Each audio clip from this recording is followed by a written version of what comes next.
زب د دې تاسو تعلیم څومره زما په کور کې د دې رشتو تاسو تعلیم څومره دی زما میسج کمپلیټ کړئ بیا واخلئ میسج وشو ستا تعلیم څومره بسم الله الرحمن الرحیم السلام علیکم ورحمۃ اللہ وبرکاتہ اهدنا الصراط المستقیم صراط الذین انعمت علیہم کتونکو زما سره پسند کې ولاړ ایس ایچ او صاحب او کم ککړ ملزم هم تاسو وینئ ډېر سوشل میډیا والا رال پروګرامونه کوي رنګارنګ پروګرامونه کیږي خو زموږ پروګرام به لږ شارټ کټ وي او په لنډو الفاظو کې به خپلې خبرې ختمو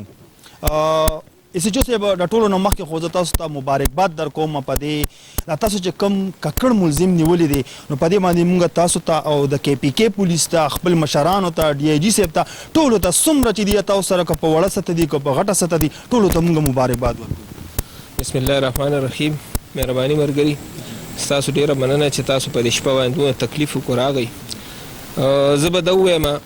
موږ سره په 22 تاریخ باندې د شپې ناوخته ټایم کې د دې ایشال ماشومې د قتل دا واقعه وشوه د واقعې نه پس موږ فوري طور باندې اف ای آر رجسټر کو موږ هسپتال ته انویسټیګیشن ټیم او سپاټ ته ولېږل زه خپل هسپتال ته لاړو چونکې ماشومه مخکې نه ایکسپایر شوې وه په هغه سلسله کې موږ اف ای آر لاچ کو په هغه اف ای آر پر 2 کاله عمر صرف 2 کاله او دا داسې یو ایج و چې په هغې باندې نه څه کریمینل ریسپانسیبل بلکې الله پاک وایي چې 2 کاله عمر یې د چا نو زه په خپل حق نه لرم د بل چا نو هغه څیز زموږ افسرانو چې کوم ډېر زیات سیریس واغشتو او دا مقام او دا واقعیه چې ونو دا عموم د دې نوعیت وه او هغه افسوس په دې خبره باندې هم ډېرو چې دا ماشومه د چا نه مړه شوې د چا قتل کړی نو قاتل څوک دشمنداره یا پردی سړی نو بلکې هم د خپل کور بنده و او داسې یو بنده چې هغه د دې ماشومې مشر ترو نو ډېر د یو افسوس ګړی وه هغې کې سلسله کې موږ 3-4 ورځې لګاتار محنت وکړو او د هغې محنت صله الله پاک موږ له دا راکړه چې دغه قاتل موږ ونیو موږ په تکنیکي بنیاد باندې او د انفارمیشن په بنیاد باندې هغه موږ ونیو افسوس په ډېرو خبرو راځي خو اوس چې په دې موجوده ټایم کې یو افسوس دی نو هغه یو غټ افسوس دا دی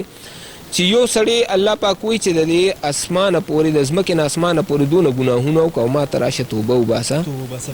زه به دې معاف کړم دی ملزم تر اوسه پورې پیماني نه ده سزا یې راکړې دی خو د سره خو دې مني نه دی کله وي چې ما تماچه بره نیولې وه کله وي چې ګولۍ لاندې راله کله وي چې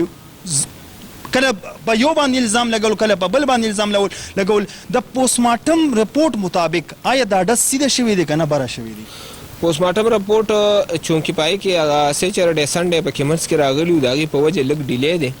د هغې نه علاوه اوس نن مازدیګر موږ هغه ویپن آف افنس چې کوم آلی قتل ورته وایي هغه موږ ریکور کا هم موږ راوړه او ستاسو د راتلو نه 1 ګنټه مخکې ما سره هغه بدنصیبه مور دلته راغلې وه دا ماشومې د هغې د یوې اوښکې جواب ما سره نو لکه زه منګ خپل بچی دی په دغه ایشال په عمر کې زما خپل یو لور ده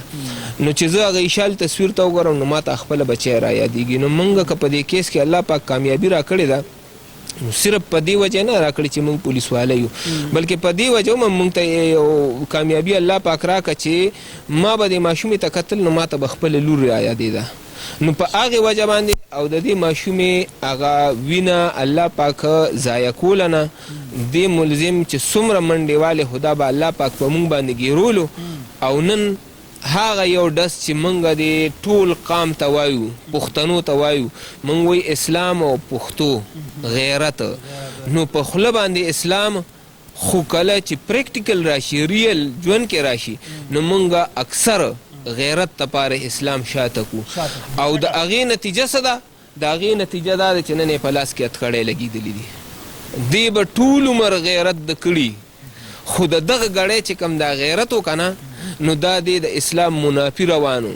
د کور کې دا زما په کور کې هم دا معمولي توتو میمې جګړې راځي دا په هر یو کې راځي او د هغه څیز دپاره د دا تمانچه راواغشتو د ډز وکړو هوی مې کولو خطا مې کولو ډز خو دې کولو که نه که دا ګولۍ په دې ایشال نه وه لګېدلی او تا هوی هم کړی په چا خو به لګېده که نه هغه خو به څوک و که نه نو تا دا تمانچه روچته ولې کا دا مونږ چې خلکو ته چغې وایو چې پښتنو غیرت په قلمو کې غیرت په کتابو کې غیرت په لور هغه غیرت مه کوئ چې ګینې لور له سپېړه ورکې غیرت په جایدادو کې چې د لور په اسلام کې او په زمونږ په قانون کې د هغې څه حصه ده حق وله ورکې په دې غیرتو کې دا خلک نه مني ومني خو چې کله تورو تمبو ته لاړ شي دا اوس تورو تمبو کې ولاړ دی اتکړی یې په لاس دي شریار صاحب اکثر مونږ سپینې وایو که نه نو بیا خلک په مونږ باندې کنځل کي زه وایم دا بعضې پښتانه دا بعضې پښتانه زه یادومه د دې ډفرنټ د دې دغه به مونږ د پنجاب سره وکړو د داسې کیسونه په پنجاب کې نه کېږي زمونږ په پښتونخوا کې خاص کر زمونږ په KPK کې بیا په پېښور 400 مردان ډېر زیات کېږي آیا کمی د څه دی بیسیکلی چې کوم بنیادی کمی دی اخو د تعلیم دی د تعلیم بنیادی کمی دی ځکه چې کوم زمونږ د دې ملک نوري صوبې دي خاص کر زه پنجاب والم یا د سند چې کوم دا شهري او مخکې علاقې دي هغوی په تعلیم کې زمونږ نه ښه دي تعلیمونه هم کوي نو هغوی سیالي په تعلیم کې وي زمونږ پښتنو کې موږ پښتانه د ټوپک ته د سړو زیور وایو بلکې زیور نه دا د دوی دشمن دی د دوی سیالي په ټوپک کې ده په تمانچه کې ده په پټي کې ده په جایداد کې ده که چېرې دوی دا خپله سیالي په هغه اړه وکړي نو دوی به هم دا پښتون قوم د ټولو نه بادر او نر قوم دی تکړه قوم دی خو که د دوی دا صرف او صرف مایند لږ چینج شي دوی د تعلیم کې سیالي شروع کړي د خپل لور خور له خپل حصه کې سیالي شروع کړي نو د دوی به انشاءالله چې زه یم چې پښتون قوم د چا نه پاتې قوم نه دی دا به د ټول ملک د ټول نه غوره او تکړه قوم وي ډېره مننه شریار صاحب ستاسو ټایم نه خرابو ځکه چې شریار صاحب روان دی دوی هم ستړي شول بار سوشل میډیا هم راځي موږ هم راځو ټول خلک راځي نو شریار صاحب تاسو ته اجازت دی تاسو تلی شئ موږ به د دې ملزم سره یو دوه درې خبرې کوو ډېره مننه کتونکو زما سره مشر ولاړ دی هغه ککړ مشر کوم چې د خپلې بچی د لاسه نن د تورو تمبو شاته دی نو څه خبرې کول غواړم د ده سره مشر دا راته ووایه دا پروګرام په لنډو کې ختموم نور چینل والا راغلي طالب یې مازغم خوړلي غوږونه دله خوړلي بس دا پروګرام مکمل ختموم په شاټ الفاظو کې راته ووایه میسج څه ورکول غواړئ لکه مطلب ذهن کې داسې څه میسج دی هغه دې کتونکو ته ورکړه چې دا پروګرام ختم کړم زه په لنډو الفاظو کې دا ویل غواړم چې مهرباني وکړئ کور ته د یو معزز کور نه رښتیا وکړئ چې دا زما حل ستاسو بیانوي معزز کور نه رښتیا وکړئ د دې سره سره نو څه د نوي کول دا خو ته مشرانو ته دا میسج ورکړئ نوي کول د څه میسج ورکړئ نوی کول به هم په دې لاره باندې روان وي او نوی کول به هم چې کوم دی همداسې سرونه خوري لکه چې زه خورم د یو بې تربیت میسج نه ورکړئ همدغه د تعلیم خبره کوم چې تعلیم وکړي هغه تعلیم نه صرف الف ب نه جي هغه تعلیم په کوم کې چې د مور د مشر د کشر د حیا د خاندان او د ټولو رشتو تعلیم هو تاسو هم کړی دی د ټولو رشتو ریسپیکټ وي زب د دې تاسو تعلیم څونه زما په کور کې د دې رشتو تاسو تعلیم څونه دی زما میسج کمپلیټ کړئ بیا واخلئ میسج وشو ستا تعلیم څونه دی زما تعلیم ماستر دی جی ماستر دی تاسو خو تعلیم کړی تاسو شعور دی خو برابر وای په هر څه باندې بیا تاسو داسې قدم ولې زه ستاسو غوندې د شارټ کټ بچو دپاره دا میسج ورکوم چې تاسو د دې ټولې واقعې لږ شاته تاریخ هم وګورئ چې زما د دې ټول سچویشن د ښه طریقې سره د حل کولو څونه هلې ځلې دي او د هغې پیریډ څونه دی ما په دې کې قربانۍ څونه ورکړي په دغه ورځ باندې چې کوم دی ما یو وړو ماشوم هم قرباني ورکړه دا خپلې مور قرباني کا او د دې فایدې دپاره کومه چې دي په اتو کالو کې او نه ګټلې شوه هغه ما نه په دې طریقې زما په بیزتۍ کې هغې وګټلی لکه څنګه هسې ستا فار اګزامپل زه به تاسو واخلم تاسو خپله بچی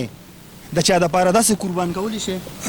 بعضې قومونه او بعضې افراد داسې وي قومونه دلته نشته صرف زه او ته پښتانه دا ټول پښتونخوا ده قومونه دلته نشته دي په دې ټوله سیمه کې قومونه او قبیلې هم شته تاسو کوم قوم سره تعلق لرئ زه خلیل قوم یم خلیل قوم ستا په خلیل قوم کې به یو داسې مشر راپاسي هغه به د خپل او جیداد دپاره یو خپلې بچی فار اګزامپل زه تا اخلم ته به وکړې داسې زه د جیداد دپاره نه وایم کم سړي چې د پیسې د لالچ وي ما د دې ټولو تربیت کړې زه به ستا تربیت انشاءالله هم وکړم او زه به ستا د سبق دپاره هم کوم زه نه کوم نو بیا هغوی څنګه کوي ته نه کوي هغوی څنګه کوي دا حقیقت دا وشو کنه دا اوس د کوم کاروایو دا ټوله کیسه چې روانه ده همدغه ده څنګه دغه د ته خپل بچی د پیسو د جیدت دپاره نشي قربانولی نو ته په هغوی باندې داسې الزامات څنګه لګي تاسو ټوله نقشه وګورئ ټول تاریخ وګورئ د زما د انویسټیګیشن والے نیم خو زه صرف خلک غوسه دی ډېر زیات غوسه دی مونږ یو حقایق خلکو ته پیش کوو مونږ وایو چې خلکو ته حقایق ستا پیش شي که ته په غلطه یې خو چې خلکو ته پته ولګي که ته په سچ یې نو چې هم خلکو ته پته ولګي زه تا ته سچ ویل غواړم خو زما په خیال تاسو کې برداشت لیول کم دی او نه هغه خلکو ته ویلان هغه خلکو ته برداشت لیول ما کې ځکه کم دی که نه چې تاسو یو تعلیم یافته ما ته مخامخ ولاړې صرف تعلیم سره یوازې تعلیم نه دی یوازې دا نه دی چې ته انګلیش استعمال کې یوازې دا نه چې کلیرنس استعمال کې یوازې الفاظ د انګلیش الفاظ استعمالول نه دي مشره د دې سره هغه څنګه مشران خبره کوي که نه وي اجرا جومات وي د ټولو نه غټ تعلیم دا دی نو آیا تعلیم یوازې د قلم دی یوازې دا تعلیم دنیاوي دی آخرت تعلیم نشته تعلیم سره زما چې څونه خیال دی ستاسو تربیت هغه شان نه دی شوی څنګه چې پکارو زما تاریخ وګورئ زما تاسو مغه د شارټ کټ خبرې کوي صرف د سطحي تصویر رخ پیش کوي دنیا څه اورېدل غواړي صرف هغه ښودل غواړي زما د قربانو هیسټري وګورئ په دې کې ما د ښایسته حل لپاره څونه ریکویسټونه کړي دي زما د ښایسته حل لپاره ستا زامن څومره زما یو زویم نشته یو زویم یو زوی دی او هغه بیمار دی فلحال بیمار دی ته منې چې تا دا ډز کړی دی ما دا ډز هوا باندې کړی دی او په دې سیزونو کې کنټرډکشن درې دي جی درې کنټرډکشن دي دا به دي راغستې وه تماشا خامخه دلته کې تا تعلیم دی اجازه درکړي چې ته تماچه راواله تعلیم سره د تماچې هیڅ قسمه تضاد نشته د هغې غلط استعمال سره د تعلیم څنګه ورکوې چې یاره خپل واړه ټیټ کړې او دا وکړې بیا ته څنګه خبرې کوې زه یم چې د استعمال سره د هغې تعلق دی تعلیم نو استعمال خو تام کړو که نه استعمال دا د الله جل شانه د لیک د وجې نه ځکه چې ذریعه مونږ بیا په قسمت باندې دا خبرې یقینا همدغسې د فیصلې بل څوک کوي خفا او افسوس په دې دی چې زه په یو چال کې راغم په دې خبره خپېمانه نه زه د دې ښځې په چال کې راغم او د الله جل شانه په امتحان کې راغم زه به د دغې دپاره معافي غواړم کتونکو ډېر سوشل میډیا والا راله خو د مشر هم دقه یوه خبره ده ټول الزامات په هغه ښځه باندې لګولی کیږي نه زه غواړم چې زه هغه کور ته ورشم او د هغې بچې د مورکۍ سره یو دوه خبرې وکړم چې معامله څه ده کتونکو د کمې مور په سترګو کې چې کمې اوښکې وي او زه چې کله هغه کور ته ورغلم د هغې ګلالې عیشا ماشومې د مور سره ما دوه خبرې کول غوښتل خو چونکې د هغې چې کم درد و د هغې چې کم احساسات و نو ډېر په جړا باندې وه ډېره پریشان حال کې وه نو هغوی ما ته انټرویو را نه کولی شوله ځکه چې حالات داسې وو به هر حال مسز صرف دا ورکول غواړو چې تاسو کم از کم دا پانسي چې کم ده نو دا ساري عام کې دا چې کوم ماشومانو ریپ کیس کیږي کم قتل کیږي کم مرډر کیږي کم ظلم زیاتی کیږي چې کومه بې انصافي کیږي د هغې پانسي ساري عام کې نو چې په یوه علاقه کې په دې په یو ځای کې پانسي وشوله نو یو کال لپاره به په هغې علاقه کې څو غلط کار ونه کړي خو زه صرف وایم چې زموږ سیاستدان نازي او صرف دروازې ډبوي صرف ټیبلې ډبوي نور هېڅ هم نشته دی نو څه کمې زموږ دی او څه زموږ د مشرانو دی نو امید لرم چې دا خبرو باندې به تاسو پوه شوي او د دې مشر سره زه په جذباتو کې ځکه لاړلم چې ګلالۍ وه کتره وه هغې وجلې وه او هغې ته چې ما کتل د هغې تصویر ته چې ما کتل نو زړه مې یو درد کو بس زه په جذباتو کې لاړم په جذباتو کې مې ورسره خبرې وکړلې نو زه د ټول قوم نه په دې خبره باندې معافي غواړم باقي ستاسو نو ستاسو همدرد آینه د کلتور نه ستاسو نه ایجاد غواړي ښاد و آباد اوسئ د الله په امان